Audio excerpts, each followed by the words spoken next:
Hello बच्चों, मैं नेहा चौधरी स्वागत करती हूँ आपका। देखिए बच्चों, आज हम लोग पढ़ेंगे यूनिट नंबर 7 जिसका नाम है पी ब्लॉक के तत्व। देखिए बच्चों, 11वीं क्लास में आप पी ब्लॉक के तत्व पढ़ के आए हुए हैं, जहाँ पर आप लोगों ने वर्ग 13 और वर्ग 14 के तत्वों का अध्ययन किया। और इस यूनिट में हम लोग वर्ग 15 से लेकर वर्ग 18 तक के तत्वों का अध्ययन करेंगे। और आज हम पढ़ेंगे वर्ग 15 के तत्वों के बारे में और पी ब्लॉक के तत्वों के हल्के से परिचय के बारे में। तो देखिए बच्चों, ध्यान दीजिएगा।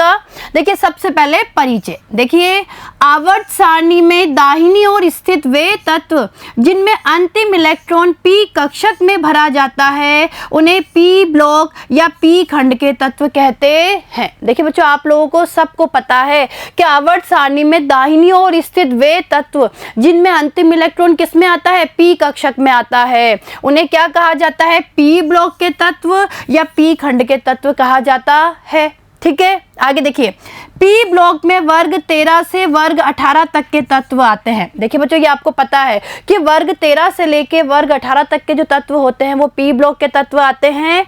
अर्थात पी ब्लॉक में कुल 6 वर्ग होते हैं। ठीक है, चलिए आगे देखिए। इन तत्वों के संयोजकता कोश का विन्यास NS2Np126 हीलियम के अतिरिक्त होता है। देखिए बच्चों, समझने की कोशिश करना कि अगर हम इन तत्वों के बाह्यतम इलेक्ट्रॉनिक विन्यास की बात करें तो इनका जो बाह्यतम इलेक्ट्रॉनिक विन्यास होता है वो होता है NS2 यानी S में 2 और Np126 यानी NS2 यानी S में तो 2। ठीक है, और जो P है, P में 1 से लेकर 6 तक कितने भी इलेक्ट्रॉन हो सकते हैं और ये हीलियम के अतिरिक्त होता है। और यहाँ जो N है, देखिए यहाँ जो N है वो 2 से 6 है, लेकिन हीलियम का विन्यास 1s2 होता है। देखिए बच्चों, हीलियम का विन्यास कितना होता है, हीलियम का विन्यास होता है 1s2। ठीक है, चलिए आगे देखिए।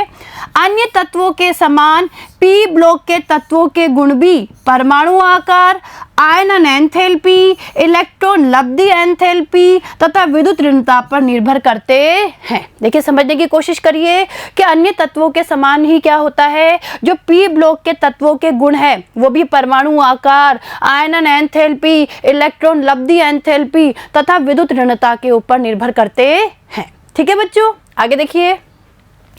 पी ब्लॉक में द्वितीय आवर्त के तत्वों में डी कक्षक का उपलब्ध नहीं होना तथा भारी तत्वों यानी तीसरे आवर्त तथा आगे में डी या डी तथा एफ कक्षकों का पाया जाना इनके गुणों में भिन्नता उत्पन्न करता है। आगे देखिए बच्चों, समझने की कोशिश करिए। ये कह रहा है कि जो पी ब्लॉक के तत्व होते हैं उनमें द्वितीय आवर्त के तत्वों में, देखिए समझिए, द्वितीय आवर्त के जो तत्व होते हैं उनमें डी कक्षक नहीं होते हैं यानी डी कक्षक नहीं पाए जाते हैं। जबकि जो भारी तत्व होते हैं यानी जो तीसरे आवर्त है या उससे आगे के जो तत्व है उनमें या तो डी या डी तथा एफ कक्षकों का पाया जाना ही क्या करता है, इनके गुणों में भिन्नता उत्पन्न करता है। अब देखिए, पी ब्लॉक के तत्वों को निम्नलिखित सारणी में दर्शाया गया है। तो सबसे पहले हम पी ब्लॉक के तत्वों को देख लेते हैं। देखिए बच्चों, इस सारणी को ध्यान से देखिए, ये पी ब्लॉक के तत्व है। देखिए, ये आप लोग पढ़ के भी आए हुए हैं और एक बार वापस समझ लीजिए।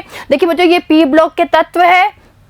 इधर की तरफ ये आपको दिया हुआ है वर्ग विन्यास और नीचे की तरफ ये दिए हुए हैं आवर्त। देखिए बच्चों, समझिए ध्यान से कि ये नीचे दिए हुए हैं आपको आवर्त, दूसरा आवर्त, तीसरा आवर्त, चौथा, पांचवा, छठा, ये तो प्रदर्शित कर रहे हैं आवर्त को और इधर प्रदर्शित कर रहे हैं वर्ग विन्यास को। देखो 13वां वर्ग, 14वां वर्ग, 15वां वर्ग और उसके बाद देखिए 16वां वर्ग, 17वां वर्ग और 18वां वर्ग। तो देखिए बच्चों, इस तरीके से वर्ग 13 से लेके वर्ग 18 तक के जो तत्व होते हैं उन्हें ही हम पी खंड के तत्व या पी ब्लॉक के तत्व कहते हैं। और देखिए, समझने की कोशिश करिए। अगर हम इनके विन्यास की बात करें, इनका विन्यास होता है NS2Np1 यानी पी में केवल 1 इलेक्ट्रॉन। इनके अगर हम संयोजकता कोश के विन्यास की बात करें 14वें वर्ग के तत्वों की, तो इनका इलेक्ट्रॉनिक विन्यास होता है NS2Np2। 15वें वर्ग की बात करें, इनका इलेक्ट्रॉनिक विन्यास होता है NS2Np3। 16वें वर्ग की बात करें तो इनके बाह्यतम कोश का विन्यास होता है NS2Np4। 17वें वर्ग का होता है NS2Np5 और 18वें वर्ग का होता है NS2Np6। क्लियर है। तो ये तो बात हो गई इनके बाह्यतम इलेक्ट्रॉनिक विन्यास के बारे में। इसके अलावा ये आपको समझ में आ ही गया कि वर्ग 13 से लेके वर्ग 18 तक के जो तत्व होते हैं वो हमारे पी ब्लॉक के तत्व होते हैं। और देखिए ये पी ब्लॉक के तत्व है। देखिए सबसे पहले 13वें वर्ग की बात करें तो BAl GaIn TL। देखिए जो समझिए यहाँ पे यानी बोरोन, एल्यूमिनियम, गैलियम, इंडियम और थेलियम। ठीक है, ये हो गए हमारे 13वें वर्ग के तत्व। ऐसे देखिए 14वां वर्ग, देखिए 14वें वर्ग के तत्व देखिए carbon, silicon, germanium, tin, lead. ठीक है बच्चों, इसी तरीके से देखिए अगर हम 15वें वर्ग की बात करें, nitrogen, phosphorus, arsenic, antimony, bismuth. 16वें वर्ग को देखिए oxygen, sulphur, selenium, tellurium, polonium. वर्ग 17 के तत्व देखिए फ्लोरीन, क्लोरीन, ब्रोमीन, आयोडीन और एस्टेटाइन। इसी तरीके से वर्ग 18 के तत्व देखिए helium, neon, argon, krypton, xenon, radon. तो देखिए जो ये हमारे क्या हो गए, पी ब्लॉक के तत्व हो गए। और देखिए इस यूनिट में हम लोग वर्ग 15 से लेके वर्ग 18 तक के तत्वों का क्या करेंगे, अध्ययन करेंगे। ठीक है, और आज हम पढ़ेंगे सबसे पहले वर्ग 15 के तत्व यानी नाइट्रोजन, फास्फोरस, आर्सेनिक, एंटीमनी और बिस्मिथ के बारे में। ठीक है, और देखिए बच्चों यहाँ पे जो बेस में आपको जो संख्या दी हुई है ये इनके परमाणु क्रमांक को प्रदर्शित करती है। तो अगर हम वर्ग 15 के तत्वों की बात करें, नाइट्रोजन आता है 7 नंबर पे, फास्फोरस 15 नंबर पे, आर्सेनिक 33 पे, एंटीमनी 51 पे और बिस्मिथ 83 पे। ठीक है, तो हम इनके बारे में अध्ययन करेंगे। चलिए आगे देखिए। अब देखिए वर्ग 15 के तत्व, देखिए जो ध्यान दीजिए वर्ग 15 में नाइट्रोजन, फास्फोरस, आर्सेनिक, एंटीमनी तथा बिस्मिथ आते हैं। ठीक है, वर्ग में ऊपर से नीचे जाने पर धात्विक गुणों में वृद्धि होती है। नाइट्रोजन तथा फास्फोरस अधातुएं, आर्सेनिक तथा एंटीमनी उपधातुएं तथा बिस्मिथ एक धातु होती है। देखिए तो समझने की कोशिश करिए, ये वर्ग 15 के तत्व है नाइट्रोजन, फास्फोरस, आर्सेनिक, एंटीमनी और बिस्मिथ। ठीक है, ये क्या हो गए हमारे वर्ग 15 के तत्व हो गए, जिसमें नाइट्रोजन और फास्फोरस की हम लोग बात करें ये होती है अधातुएं। क्या होती है, अधातुएं। ठीक है, आर्सेनिक और इस एंटीमनी की हम लोग बात करें ये होती है उपधातुएं। क्या होती है, ये उपधातुएं। और बिस्मिथ की हम लोग बात करें, बिस्मिथ क्या है, धातु। क्लियर है, चलिए आगे देखिए। उपलब्धता देखिए, नाइट्रोजन तथा फास्फोरस के अलावा अन्य तत्व प्रकृति में बहुत कम पाए जाते हैं। वायुमंडल में 78% नाइट्रोजन यानी आयतन के अनुसार पाई जाती है।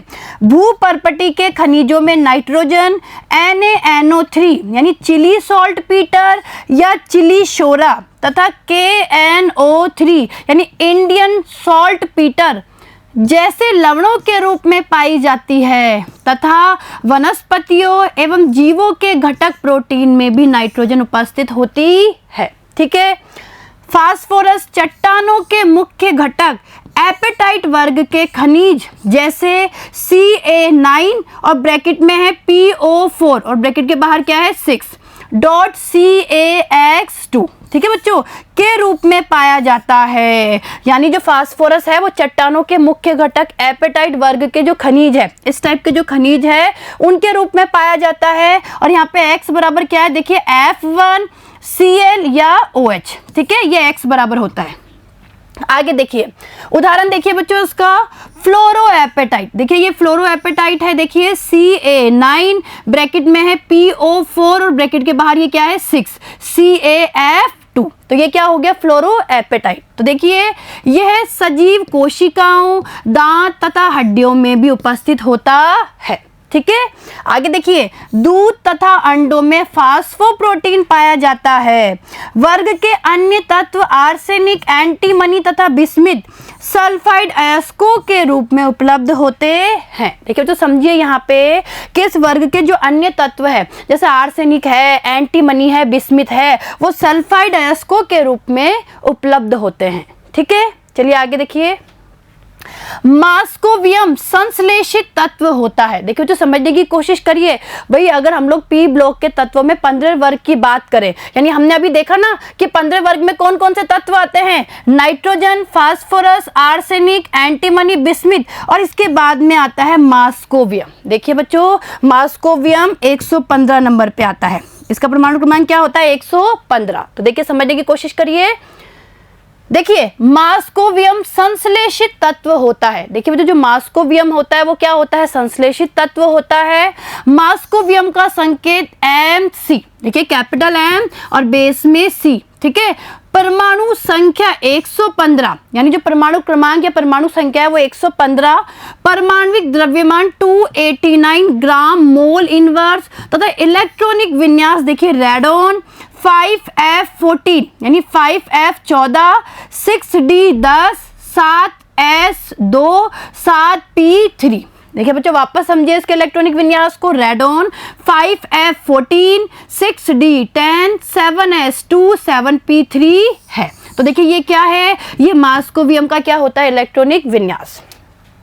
इसकी अल्प अर्धायु तथा अल्प मात्रा में उपलब्धता के कारण इसका रसायन ज्ञात नहीं है। देखिए जो समझने की कोशिश करिए कि जो मास्कोवियम है वो भी 15वें वर्ग का ही तत्व होता है, लेकिन इसकी अल्प अर्धायु और अल्प मात्रा में उपलब्धता के कारण इसका रसायन ज्ञात नहीं है, ठीक है। और देखिए इसका परमाणु संख्या कितनी होती है, इसकी 115। क्लियर है, चलिए आगे देखिए।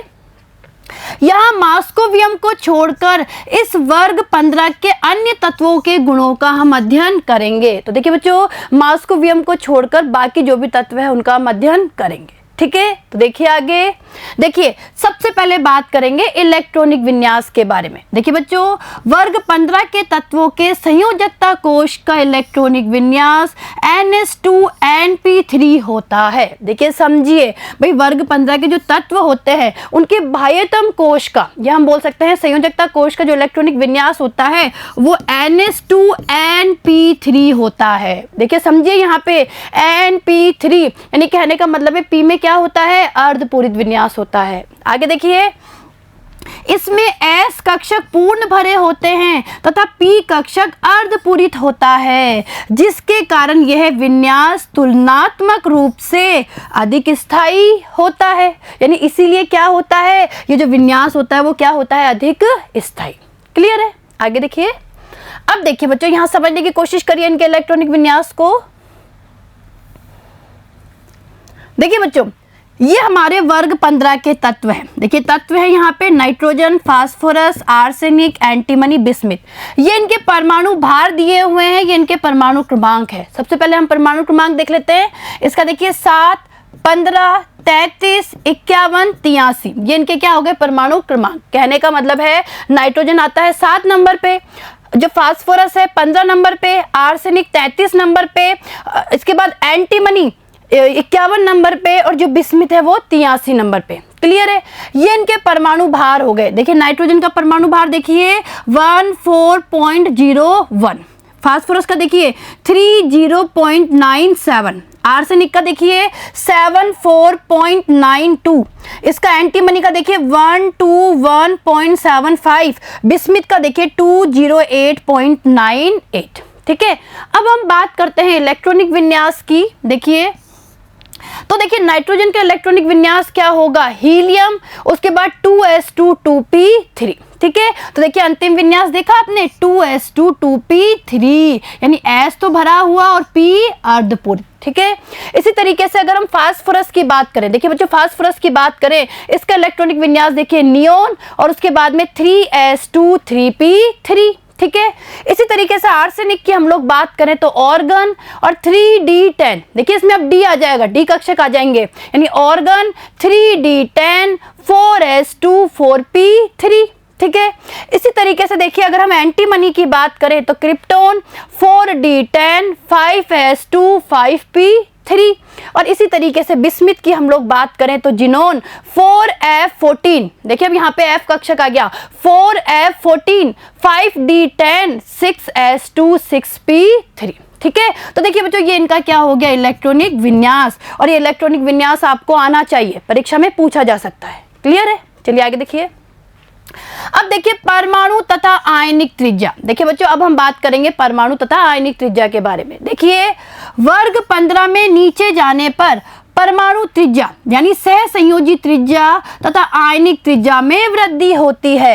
नाइट्रोजन से फास्फोरस तक त्रिज्या में पर्याप्त वृद्धि होती है, जबकि आर्सेनिक से बिस्मिथ तक त्रिज्या में वृद्धि अपेक्षाकृत कम होती है। ठीक है, इसका कारण देखिए जो कारण समझिए, इसका कारण भारी तत्वों में पूर्ण भरे डी या एफ कक्षकों की उपस्थिति है। ठीक है, चलिए आगे देखिए। वर्ग में नीचे जाने पर परमाणु त्रिज्या में वृद्धि का कारण कोशों की संख्या में वृद्धि होना है। देखिए जो समझिए यहाँ पे कि वर्ग में जैसे जैसे नीचे जाते हैं, ऊपर से नीचे की ओर जाते हैं, परमाणु त्रिज्या में वृद्धि होती है और इसका कारण क्या है? कोशों की संख्या में वृद्धि होना। ठीक है, और देखिए यहाँ समझ लीजिए त्रिज्या के बारे में। देखिए बच्चों इस सारणी को ध्यान से देखिए, यहाँ पे तो आपको दिए गए हैं तत्व। देखिए ध्यान से देखिए, इधर तो आपको दिए गए हैं तत्व। देखिए 15 वर्ग के nitrogen, phosphorus, arsenic, antimony, bismuth. ठीक है, और देखिए इधर इधर आप देखेंगे तो ये दी हुई है सहसंयोजी त्रिज्या। देखिए ये सहसंयोजी त्रिज्या दी हुई है और यहाँ पे दी हुई है आयनिक त्रिज्या। ठीक है, देखिए ये भी पिकोमीटर में है, ये भी पिकोमीटर में है। तो देखिए ध्यान दीजिए, यहाँ पे अगर सहसंयोजक त्रिज्या की बात करें तो नाइट्रोजन की कितनी होती है? 70। ठीक है, 70 होती है। फास्फोरस की सहसंयोजक त्रिज्या के बारे में हम लोग बात करें तो 110। ठीक है, आर्सेनिक की 121, एंटीमनी की 140, बिस्मिथ की 150। ठीक है बच्चों, और ये किस में होती है? पिकोमीटर में। वापस देखिए, नाइट्रोजन की सहसंयोजक त्रिज्या होती है 70, इसकी 110, आर्सेनिक की 121, एंटीमनी की 140 और बिस्मिथ की 150। क्लियर है? इसी तरीके से देखिए अगर आयनिक त्रिज्या की बात करें तो देखिए बच्चों इन तीनों के लिए जो आयन दिए गए हैं वो ऐसे आयन है जिन पे 3- आवेश है, और इन दोनों के लिए जो आयन दिए गए हैं उन पे 3+ आवेश है। ठीक है, अब आयनिक त्रिज्या की बात करें तो देखिए नाइट्रोजन के लिए देखिए यानी N3- इस आयन की बात हो रही है, और इस आयन के लिए आप आयनिक त्रिज्या देखिए 171 यानी 171 यानी 171 पिकोमीटर। ठीक है, इसी तरीके से इसके लिए हम लोग बात करें फास्फोरस के लिए P3- इस आयन की बात करें, इसके लिए आयनिक त्रिज्या कितनी होगी? 212 यानी 212 है। ठीक है, आर्सेनिक के लिए देखिए AS3- के लिए देखिए 222 यानी 222 पिकोमीटर। इसी तरीके से देखिए एंटीमनी यानी Sb3+ इस आयन की बात करें तो 76 पिकोमीटर इसकी आयनिक त्रिज्या होगी यानी 76 पिकोमीटर। और ऐसे देखिए बिस्मिथ के लिए देखिए Bi3+ के लिए 103 यानी 103 पिकोमीटर। क्लियर है? तो ये चीज आपको समझ में आई होगी। और देखिए जो समझने की कोशिश करिए सहसंयोजक त्रिज्या को आप देखिए, जैसे जैसे हम नाइट्रोजन से बिस्मिथ तक जा रहे हैं सहसंयोजित त्रिज्या क्या हो रही है? बढ़ रही है ना। उसी तरीके से देखिए अगर आयनिक त्रिज्या की हम लोग बात करें तो देखिए आयनिक त्रिज्या नाइट्रोजन से फास्फोरस पर बढ़ रही है, फास्फोरस से आर्सेनिक पे बढ़ रही है, लेकिन जैसे ही हम एंटीमनी और बिस्मिथ पे जा रहे हैं ये क्या हो रही है? कम। और देखिए इसका कारण भी देखिए, क्योंकि यहाँ पे आयन क्या है? +3 अवस्था में है। भाई यहाँ पे जो दोनों आयन है ये +3 अवस्था वाले हैं और यहाँ पे आयन -3 अवस्था वाले हैं। क्लियर है? आया समझ में? तो कुल मिलाकर हमने क्या देखा कि भाई जैसे जैसे ऊपर से नीचे जाते हैं इनके क्या होते हैं? त्रिज्या में वृद्धि आती है यानी होती जाती है वृद्धि, और त्रिज्या में वृद्धि होने का कारण क्या है? यहाँ पे भाई इनके कोशों की संख्या में वृद्धि होना। ठीक है, चलिए आगे देखिए। अब देखिए आयनन एंथैल्पी। देखिए बच्चों वर्ग 15 के तत्वों की आयनन एंथैल्पी वर्ग 14 तथा वर्ग 16 के संगत तत्वों की आयनन एंथैल्पी से अधिक होती है, क्योंकि इन तत्वों में अर्धपूरित स्थायी विन्यास यानी Np3 होता है। ठीक है, सामान्यतः आवर्त में बाएं से दाएं जाने पर आयनन एंथैल्पी बढ़ती है, क्योंकि परमाणु आकार कम होता है तथा प्रभावी नाभिकीय आवेश बढ़ता है। देखिए बच्चों बहुत इंपॉर्टेंट पॉइंट है। भाई क्या होता है अगर हम वर्ग 15 की बात करें तो देखिए बच्चों ये कहा जा रहा है कि आवर्त में यानी सबसे पहले हम आवर्त को समझ लेते हैं, यानी अगर आवर्त में हम बाएं से दाएं जाते हैं तो आयनन एंथैल्पी बढ़ती जाती है। क्यों? क्योंकि परमाणु आकार कम होता है तथा प्रभावी नाभिकीय आवेश क्या होता है? बढ़ता है। ठीक है, आगे देखिए अतः बाह्यतम इलेक्ट्रॉन अधिक आकर्षण बल से बंधे होते हैं, जिन्हें पृथक करने के लिए अधिक ऊर्जा की आवश्यकता होती है। वर्ग में नीचे की ओर जाने पर आयनन एंथैल्पी का मान कम होता है। अब देखिए 15वें वर्ग की अगर हम लोग बात करें तो वर्ग में जैसे जैसे ऊपर से नीचे जाते हैं आयनन एंथैल्पी का मान क्या होता है, कम होता है। कारण देखिए, क्योंकि परमाणु आकार में वृद्धि होती है। इन तत्वों के लिए विभिन्न आयनन एंथैल्पियों का क्रम निम्न प्रकार होता है। तो देखिए बच्चों, आयनन एंथैल्पी का क्रम देखिए बच्चों, सबसे ज्यादा मान होता है तृतीयक आयनन एंथैल्पी का। देखिए तृतीयक आयनन एंथैल्पी, उससे कम द्वितीयक आयनन एंथैल्पी और सबसे कम होती है प्राथमिक आयनन एंथैल्पी। क्लियर है? चलिए आगे देखिए। अब देखिए विद्युत ऋणात्मकता। देखिए बच्चों, सामान्यतः वर्ग में नीचे जाने पर परमाणु आकार में वृद्धि के कारण विद्युत ऋणात्मकता का मान घटता है। देखिए बच्चों, 15वें वर्ग में जैसे जैसे ऊपर से नीचे जाते हैं आकार में वृद्धि होती जाती है। जब आकार में वृद्धि होती जाती है तो विद्युत ऋणात्मकता का मान कम होता जाता है, यानी विद्युत ऋणात्मकता घटती जाती है। लेकिन भारी तत्वों में यह अंतर बहुत कम होता है। तो देखिए समझ लीजिए इनकी विद्युत ऋणात्मकता क्या होती है। देखिए बच्चों, देखिए यहाँ पे आपको 15वें वर्ग के तत्व दिए हुए हैं और ये नीचे इनकी दी हुई है आपको विद्युत ऋणता।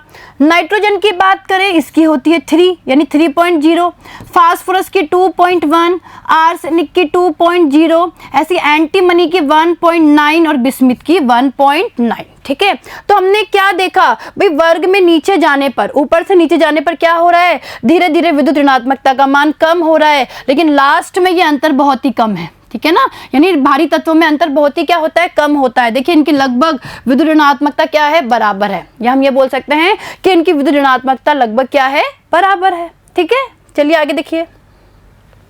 अब देखिए भौतिक गुण। देखिए बच्चों, अब हम इनके भौतिक गुणों के बारे में पढ़ेंगे। देखिए वर्ग 15 के सभी तत्व बहुपरमाणुक होते हैं।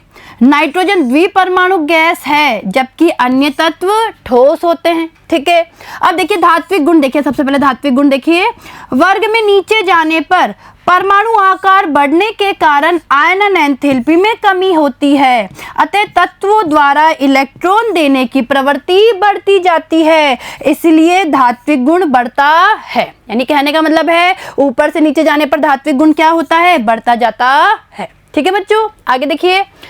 इस वर्ग में नाइट्रोजन तथा फास्फोरस अधातु, आर्सेनिक तथा एंटीमनी उपधातु तथा बिस्मिथ धातु है। ठीक है, अब दूसरा देखिए घनत्व के बारे में। वर्ग 15 के तत्वों में नीचे जाने पर घनत्व में क्या होती है, वृद्धि होती है।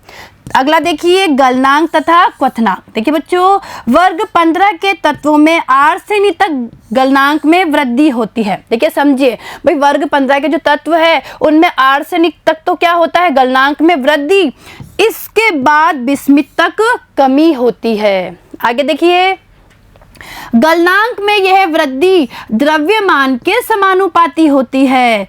एंटीमनी तथा बिस्मिथ के, देखिए समझिए यहाँ पे भाई, एंटीमनी तथा बिस्मिथ के गलनांक में कमी का कारण निष्क्रिय युग्म प्रभाव है। देखिए बच्चों, ये आपको पता होना चाहिए, पूछा जा सकता है ये प्रश्न कि एंटीमनी और जो बिस्मिथ है उसके गलनांक में कमी का कारण क्या है, निष्क्रिय युग्म प्रभाव, जिससे केवल 3 बंध ही बन पाते हैं, अतः परमाणुओं के मध्य आकर्षण बल क्या हो जाता है, कम हो जाता है। ठीक है, चलिए आगे।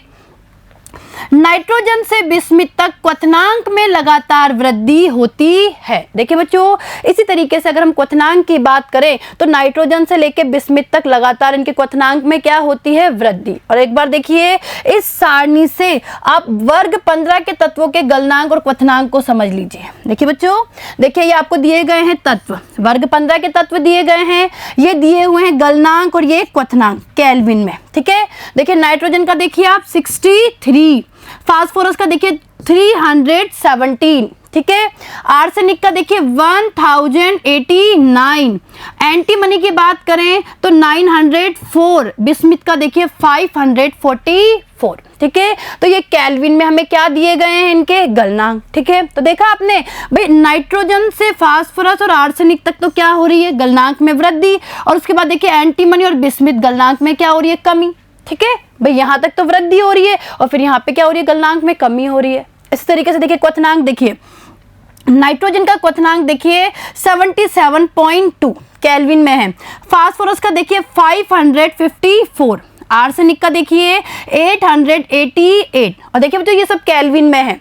इसी तरीके से एंटीमनी का देखिए 1860 और बिस्मिथ का देखिए 1837। क्लियर है। अब देखिए इसी तरीके से अगर आप देखेंगे तो इनके क्वथनांक में क्या हो रही है, वृद्धि हो रही है। केवल हल्का सा यहाँ पे अंतर है भाई, बिस्मिथ का क्या हो रहा है क्वथनांक, एंटीमनी से क्या है, थोड़ा सा कम है। ठीक है, आया समझ में ये आपको। आगे देखिए, अब देखिए अपरूपता। देखिए बच्चों अब हम बात करेंगे अपरूपता के बारे में। देखिए नाइट्रोजन तथा बिस्मिथ के अलावा सभी तत्वों में अपरूपता का गुण पाया जाता है।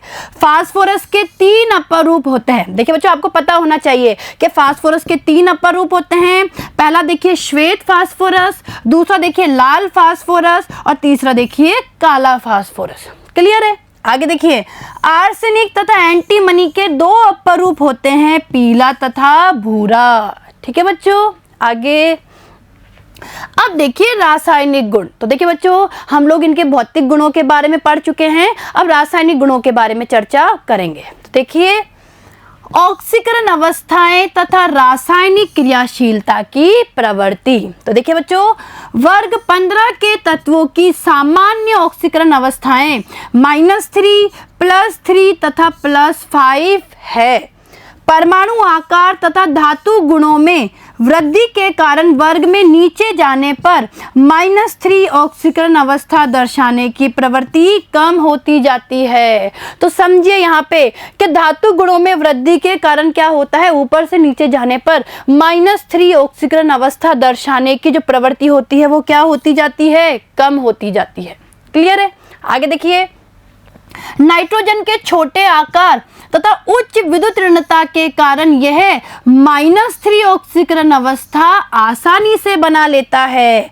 वर्ग में नीचे जाने पर +5 ऑक्सीकरण अवस्था का स्थायित्व घटता है। और देखिए बिस्मिथ 5, यानी अगर बिस्मिथ के लिए हम 5 ऑक्सीकरण अवस्था की बात करें तो उसका एक ही यौगिक ज्ञात है, वो है BiF5। ठीक है, यही ज्ञात है। ठीक है बच्चों। आगे देखिए वर्ग में नीचे की ओर जाने पर +5 ऑक्सीकरण अवस्था के स्थायित्व में कमी के साथ साथ +3 ऑक्सीकरण अवस्था के स्थायित्व में वृद्धि होती है, जिसका कारण होता है अक्रिय युग्म प्रभाव।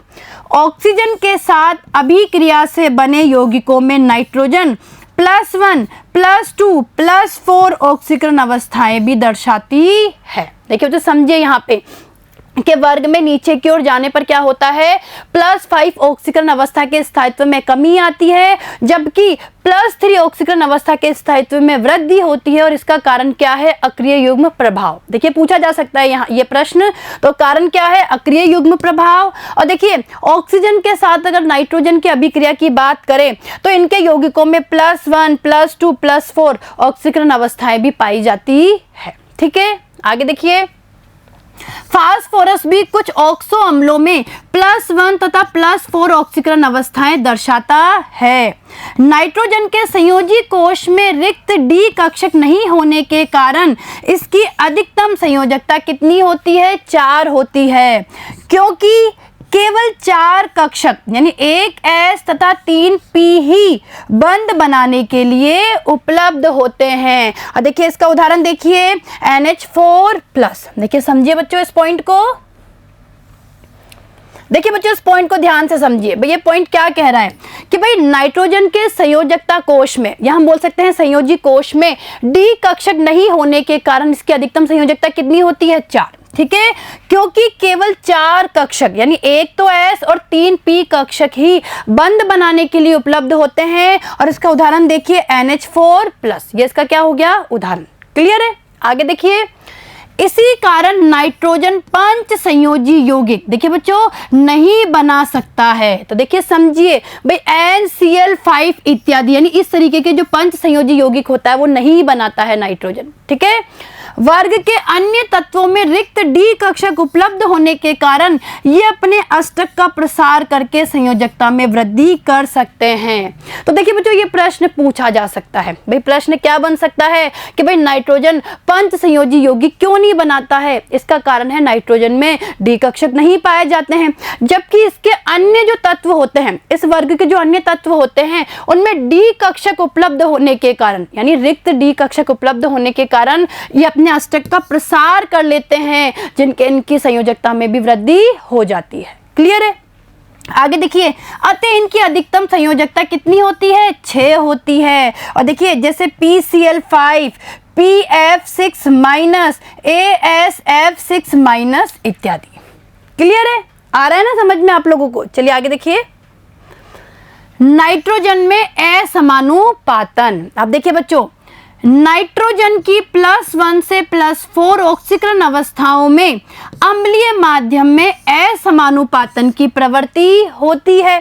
यहाँ एक ही तत्व का ऑक्सीकरण तथा उसी तत्व का अपचयन होता है। देखिए समझ लीजिए इसे।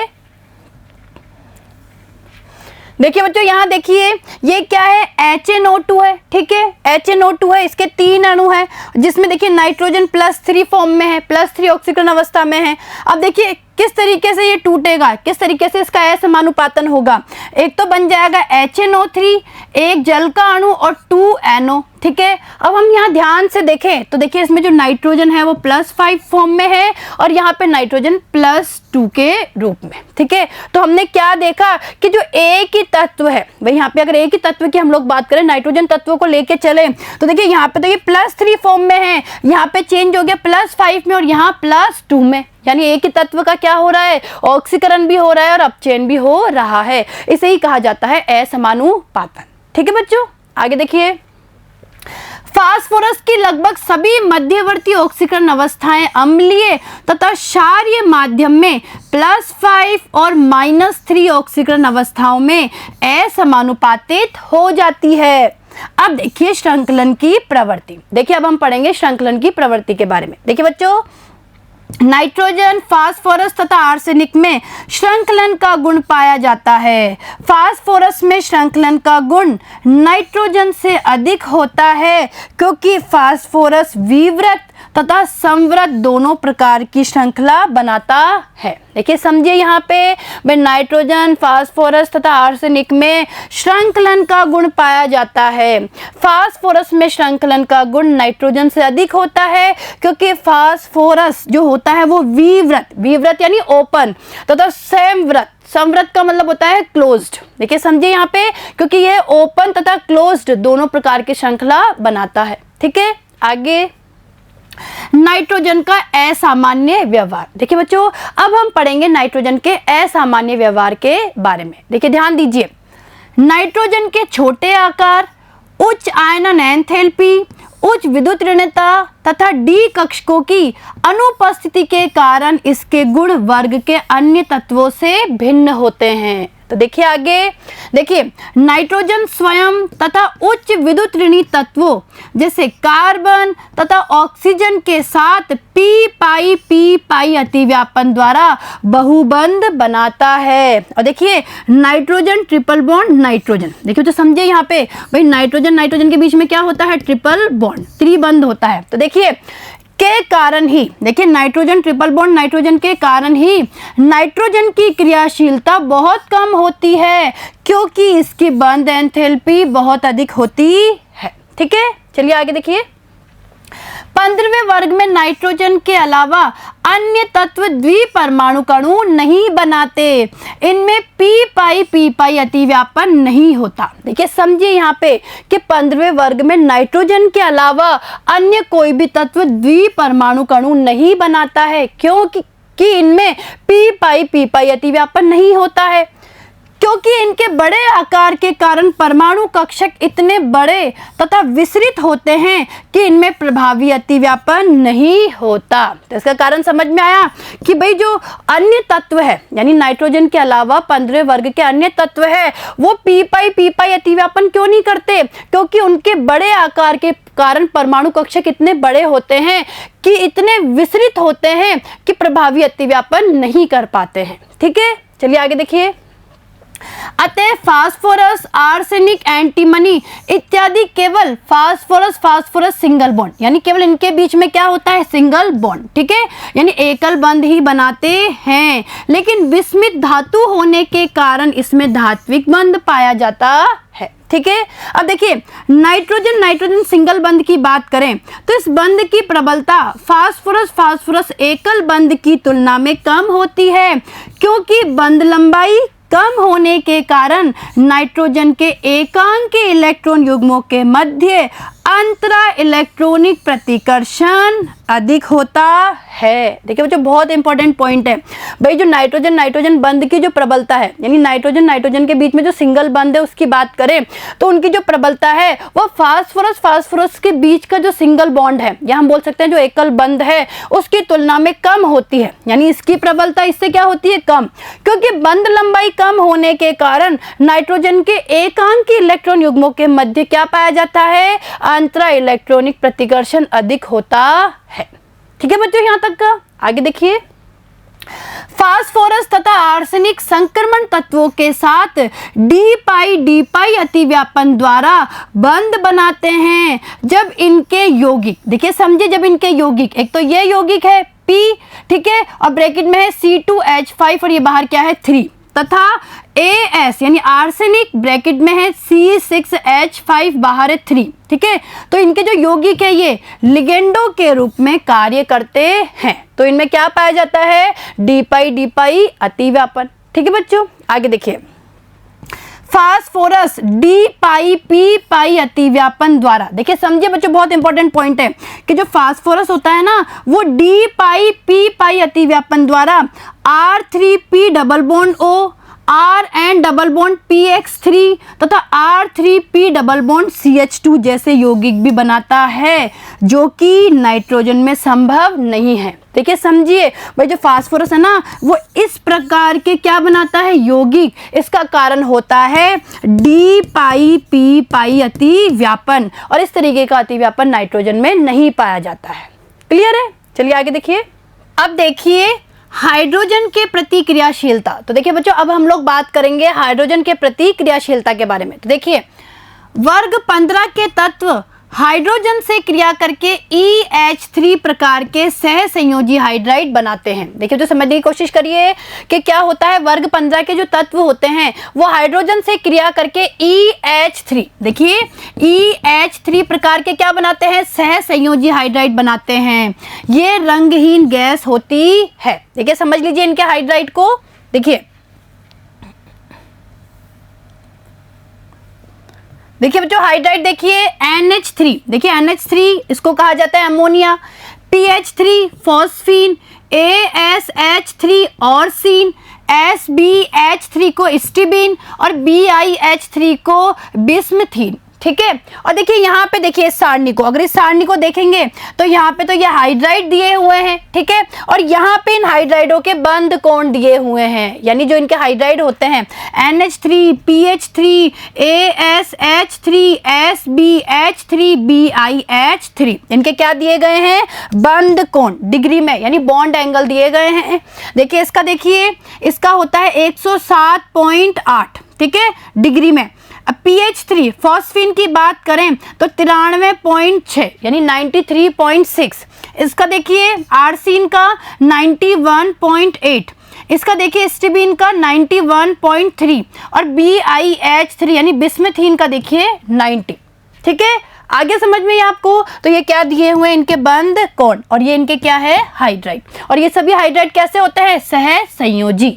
आगे देखिए हाइड्राइडों का स्थायित्व तथा अपचायक गुण। तो देखिए बच्चों अब हम बात करेंगे इन हाइड्राइडों के स्थायित्व के बारे में और अपचायक गुण के बारे में। तो देखिए NH3 से BiH3 तक तापीय स्थायित्व में कमी होती है, क्योंकि आकार में वृद्धि होने के कारण EH बंध एंथैल्पी कम होती जाती है। ठीक है।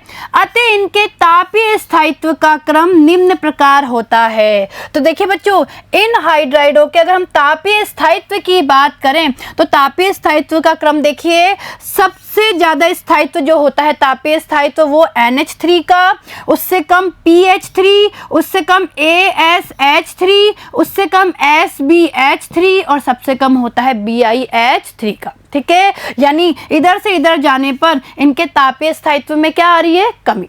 क्लियर है? आगे देखिए, इसी कारण इनके अपचायक गुण का क्रम वर्ग में बढ़ता है। अतः NH3 दुर्बलतम तथा BiH3 प्रबलतम अपचायक होता है। तो देखिए समझिए भाई, जो NH3 है वो तो क्या होता है? दुर्बलतम अपचायक, और BiH3 क्या होता है? प्रबलतम अपचायक। क्लियर है? आगे देखिए क्षारीय गुण। अब हम इनके क्षारीय गुण के बारे में पढ़ेंगे। देखिए, वर्ग में हाइड्राइडों का क्षारीय गुण कम होता जाता है, अतः इनके क्षारीय गुण का क्रम निम्नलिखित है। देखिए बच्चों, अब हम इनके क्षारीय गुण की बात करें तो देखिए इनका क्षारीय गुण देखिए बच्चों, देखिए सबसे ज्यादा क्षारीय होता है NH3, उससे कम PH3, उससे कम ASH3, उससे कम SBH3, और देखिए उससे कम यानी SBH3 से कम, या हम बोल सकते हैं इक्वल, ठीक है, होता है BiH3। यानी हम ये कह सकते हैं कि इन दोनों के क्षारीय गुण लगभग क्या होते हैं? बराबर। ठीक है, तो ये इनके क्या हो गया? क्षारीयता का क्रम हो गया। क्लियर है? चलिए आगे देखिए, NH3 में नाइट्रोजन के छोटे आकार के कारण इस पर स्थित एकांकी इलेक्ट्रॉन युग्म का इलेक्ट्रॉन घनत्व अधिक होता है। देखिए बच्चों, हम लोगों को पता है कि जो NH3 है, अमोनिया है, इसमें नाइट्रोजन पे क्या होते हैं? एकांकी इलेक्ट्रॉन युग्म होते हैं। ठीक है, तो देखिए क्या होता है, इस एकांकी इलेक्ट्रॉन युग्म का जो इलेक्ट्रॉन घनत्व है वो अधिक होता है। कारण क्या है? नाइट्रोजन का छोटा आकार। ठीक है, अतः इसकी इलेक्ट्रॉन देने की प्रवृत्ति अधिक होती है और इसी कारण इसका क्षारीय गुण क्या होता है? अधिक होता है। देखिए बच्चों, बहुत इंपॉर्टेंट पॉइंट है, परीक्षा में पूछा जा सकता है। वापस देखिए, परीक्षा में ये पूछा जा सकता है कि जो NH3 है उसका क्षारीय गुण अधिक क्यों होता है? तो इसका कारण क्या है कि NH3 में नाइट्रोजन के छोटे आकार के कारण इस पे उपस्थित एकांकी इलेक्ट्रॉन युग्म का इलेक्ट्रॉन घनत्व अधिक होता है, अतः इलेक्ट्रॉन देने की प्रवृत्ति अधिक होती है, जिससे क्षारीय गुण भी अधिक होता है। आगे देखिए, वर्ग में परमाणु आकार बढ़ने के कारण इलेक्ट्रॉन घनत्व कम होता जाता है। यानी वर्ग में जैसे जैसे ऊपर से नीचे आते हैं आकार में वृद्धि होती है, यानी इलेक्ट्रॉन घनत्व भी कम होता जाता है, अतः क्षारीय गुण में भी कमी होती है। ठीक है, चलिए आगे। अब देखिए विलेयता। देखिए बच्चों, अमोनिया जल के साथ अंतराणुक हाइड्रोजन बंध बनाती है, अतः इसमें विलय होती है तथा यह जल से क्रिया भी कर लेती है। ठीक है, यानी NH3 की हम लोग बात करें तो जल के साथ अंतराणुक हाइड्रोजन बंध बनाती है, इसी कारण जल में विलय हो जाती है। आगे देखिए, लेकिन वर्ग के अन्य हाइड्राइड जल में लगभग अविलय होते हैं। अब देखिए इनके क्वथनांक के बारे में। देखिए बच्चों, वर्ग 15 के तत्वों के हाइड्राइडों के क्वथनांकों के मान निम्नलिखित है। देखिए इनके जो हाइड्राइड है उनके क्वथनांक देख लीजिए। देखिए बच्चों, यहाँ पे तो दिए गए हैं इनके हाइड्राइड, ठीक है, और ये नीचे दिए गए हैं क्वथनांक केल्विन में। तो NH3 की बात करें तो इसका क्वथनांक देखिए 238.5, यानी हम बोल सकते हैं 238.5, यानी 238.5। ठीक है, इसी तरीके से PH3 की बात करें 185.5, या हम बोल सकते हैं 185.5 या 185.5। ठीक है, केल्विन में है। इसी तरीके से ASH3 की बात करें तो 210.6, या हम बोल सकते हैं 210.6। ठीक है, केल्विन में। इसी तरीके से SBH3 की बात करें तो 254.6, यानी 254.6, और ऐसे BiH3 की बात करें तो 290, या हम बोल सकते हैं 290। ठीक है, तो देखिए बच्चों, ये हमें नीचे क्या दिए हुए इनके क्वथनांक, ये ऊपर हाइड्राइड है, और देखिए जैसे आप क्या देखेंगे भाई, अगर आप ध्यान से देखेंगे तो देखिए इन दोनों की बात करें तो NH3 का क्वथनांक क्या है? ज्यादा है। ठीक है, इसका कम है। फिर देखिए इन दोनों की बात करें तो इसमें इसका क्या है? इसका क्वथनांक ज्यादा है। उसके बाद SBH3 का क्वथनांक ज्यादा है और बिस्मिथ का सबसे ज्यादा है। ठीक है, तो ये इनका क्या हो गया? क्वथनांक। ठीक है, आगे देखिए। क्वथनांक के उपयुक्त मानों से स्पष्ट होता है कि NH3 का क्वथनांक PH3 तथा ASH3 के क्वथनांक से अधिक है। देखिए बच्चों वापस देखिए भाई, अगर हम देखें ध्यान से तो जो NH3 है इसका क्वथनांक इन दोनों से क्या है, अधिक है भाई। इसका तो 238.5 है, यानी 238.5 है, और इसका देखिए 185.5 ही है, इसका 210.6 है, यानी इन दोनों की तुलना में इसका क्वथनांक क्या है, अधिक है। ठीक है, आगे देखिए। इसका कारण अमोनिया के अणुओं के मध्य पाए जाने वाला अंतराणुक हाइड्रोजन बंध है। देखिए इसका कारण क्या है, अमोनिया के अणुओं के मध्य पाए जाने वाला अंतराणुक बंध, ठीक है, यानी अंतराणुक हाइड्रोजन बंध। आगे देखिए, PH3 से BiH3 तक क्वथनांक में वृद्धि का कारण वंडरवॉल बल में वृद्धि है, जो कि अणुभार बढ़ने पर बढ़ता है। और देखिए बच्चों, अगर हम PH3 से BiH3 तक बात करें तो यहाँ तक अगर आप ध्यान से देखेंगे तो क्वथनांक में क्या हो रही है, वृद्धि हो रही है, और इसका कारण क्या है, वंडरवॉल बल में वृद्धि, जो कि अणुभार बढ़ने पर बढ़ता है। ठीक है, तो देखिए बच्चों ये दोनों ही पॉइंट बहुत क्या है, इंपॉर्टेंट है। ठीक है, चलिए आगे देखिए। अब देखिए, अतः इनके क्वथनांक का आरोही क्रम निम्नलिखित है। तो देखिए क्वथनांक का आरोही क्रम देख लीजिए इनका। देखिए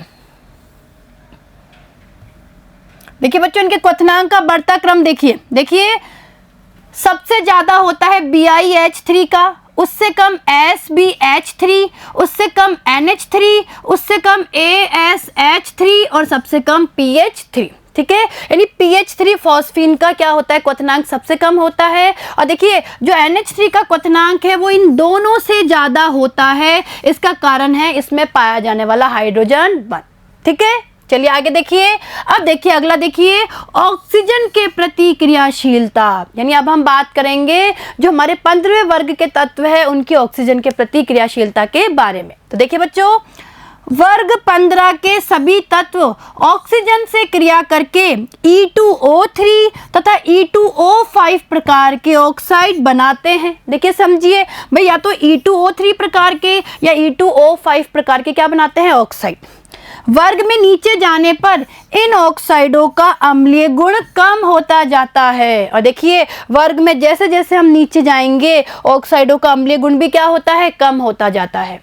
आगे, तत्व की ऑक्सीकरण अवस्था बढ़ने पर अम्लीय गुण में वृद्धि होती है। अब देखिए बच्चों, N2O3 तथा P2O3 अम्लीय है। देखिए बच्चों समझने की कोशिश करिए भाई, N2O3 तथा P2O3 तो क्या है, अम्लीय, जबकि AS2O3 और SB2O3 ये दोनों क्या है, उभयधर्मी, जबकि Bi2O3 क्या है, प्रबल क्षारीय। और देखिए समझिए यहाँ पे भाई, तत्व की ऑक्सीकरण अवस्था में वृद्धि होने पर या ऑक्सीकरण अवस्था बढ़ने पर अम्लीय गुण में भी क्या होती जाती है, वृद्धि। ठीक है, तो आया समझ में, ये दोनों अम्लीय, ये दोनों उभयधर्मी और ये प्रबल क्षारीय। ठीक है बच्चों, आगे देखिए। अब देखिए हैलोजन के प्रतिक्रियाशीलता। तो देखिए अब हम लोग बात करेंगे हैलोजन के प्रतिक्रियाशीलता के बारे में। तो देखिए नाइट्रोजन परिवार के सदस्य हैलोजन से क्रिया करके EX3 तथा EF5 प्रकार के हैलाइड बनाते हैं। तो देखिए बच्चों, होता क्या है कि जो नाइट्रोजन परिवार के सदस्य है, यानी कहने का मतलब है कि जो 15वें वर्ग के जो तत्व है वो हैलोजन से क्रिया करके EX3 तथा EX5 प्रकार के क्या बनाते हैं, हैलाइड। ठीक है, और ये X क्या है यहाँ पे, हैलोजन। ठीक है, नाइट्रोजन पेंटाहैलाइड नहीं बनाता। देखिए समझिए यहाँ पर कि नाइट्रोजन पेंटाहैलाइड नहीं बनाता है। नाइट्रोजन के लिए केवल NF3 ही स्थायी होता है। ठीक है बच्चों, आगे देखिए। BiF3 के अलावा सामान्यतः सभी हैलाइड सहसंयोजी होते हैं, लेकिन पेंटाहैलाइडों का सहसंयोजी लक्षण ट्राईहैलाइडों से अधिक होता है। ठीक है, आई बात समझ में यहाँ तक की। आगे देखिए धातुओं के प्रति क्रियाशीलता। तो देखिए बच्चों, अब हम बात करेंगे धातुओं के प्रति क्रियाशीलता के बारे में। देखिए वर्ग 15 के सभी तत्व धातुओं से क्रिया करके -3 ऑक्सीकरण अवस्था युक्त द्विअंगी यौगिक बनाते हैं। देखिए समझिए कि वर्ग 15 के सभी तत्व धातुओं से क्रिया करके -3 ऑक्सीकरण अवस्था युक्त क्या बनाते हैं, द्विअंगी यौगिक। क्लियर है, आगे देखिए। अब देखिए इनके उदाहरण देखिए, जैसे देखिए CA3N2। ठीक है, इसे कहते हैं कैल्शियम नाइट्राइड। ठीक है। आगे देखिए Ca3P2 इसे कहते हैं कैल्शियम फॉस्फाइड। ऐसे ही Na3AS2 इसे कहते हैं सोडियम आर्सेनाइड। Zn3Sb2 इसे कहते हैं जिंक एंटीमोनाइड तथा Mg3Bi2 इसे कहा जाता है मैग्नीशियम बिस्मथाइड। ठीक है, तो इसे क्या कहा जाता है? मैग्नीशियम बिस्मथाइड। ठीक है, आया समझ में आपको? तो देखिए बच्चों, ये क्या हो गई? ये इनकी धातुओं के साथ क्रिया हो गई, यानी जो 15 वर्ग के तत्व है उनकी धातुओं के साथ क्रिया हो गई। और ये इनके क्या हो गए उदाहरण? देखिए कैल्शियम नाइट्राइड, कैल्शियम फास्फाइड, और ये क्या है? Sodium arsenide. ये क्या है? Zinc antimonide. और ये क्या है? मैग्नीशियम बिस्मथाइड। ठीक है, तो ये चीज़ आपको समझ में आई होगी। तो देखिए बच्चों, आज हम लोगों ने वर्ग 15 के जो तत्व है उनके भौतिक गुणों के बारे में और रासायनिक अभिक्रियाशीलता के बारे में पढ़ा। तो आप अच्छे से इन टॉपिक्स को पढ़िए। और अब आगे आने वाले वीडियो में हम लोग नाइट्रोजन के कुछ महत्वपूर्ण यौगिकों के बारे में अध्ययन करेंगे। ठीक है, धन्यवाद।